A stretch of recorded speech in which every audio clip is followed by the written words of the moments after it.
نعم حبيبتي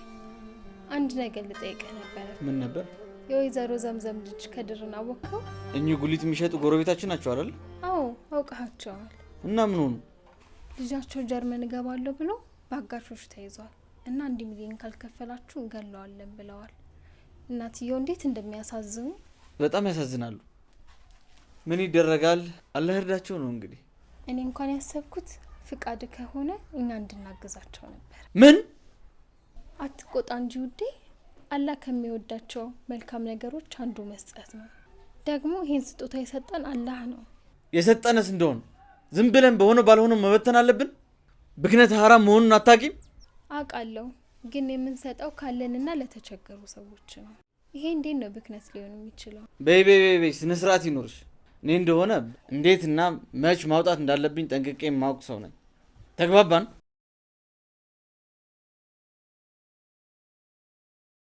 ያ ረብ ላንተ ሚሳንህ ነገር የለምና የባሌን እጅ ፍታልኝ አሚን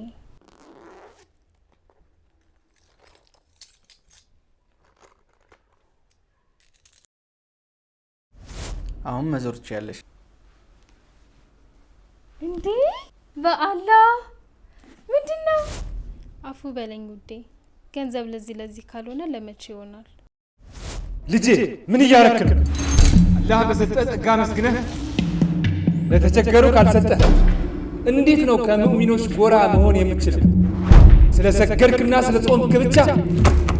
ከአቡ መስዑድ አሽዓሪ ረዲየላሁ ዐንሁ ተይዞ ተዘገበው ሐዲስ ነብዩ መሐመድ ሰለላሁ ዐለይሂ ወሰለም እንዲህ ብለዋል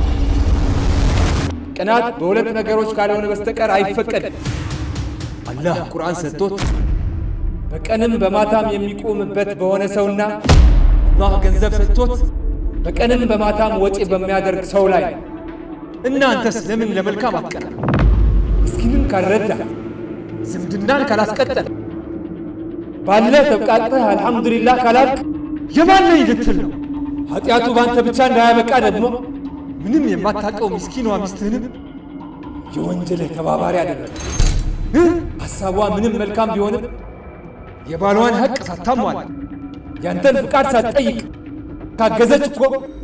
እሷም ከተጠያቂነት አትድንም ይህንን ሳታቅም ረሱል ሰለላሁ ዐለይሂ ወሰለም አንዲት ሴት የጌታዋን ሐቅ አትወጣም የባሏን ሐቅ እስካልተወጣች ድረስ ብሏል እና እሷንስ ለምን ትበድላታለህ ለምን ተያይዘን ንጥፋ ነው በልንቃ የጎደለህን ለይተህ ለነገ ስንቅህ ተዘጋጅ ንቃ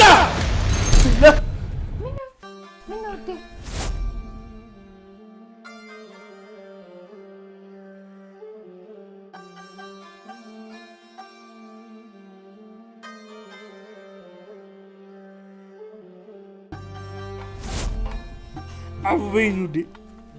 ነፍሴን ብቻ ሳደምጥ ባለኝ ተብቃቅቼ አልহামዱሊላህ ማለት ሲገባኝ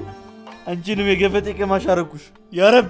አጥፍቻለሁና ማረኝ ኢንሻአላህ ይቀበለናል አላህ ተመላሾቹን ይወዳል የጎደለንን ለማሟላት እንሩጥ ተነስ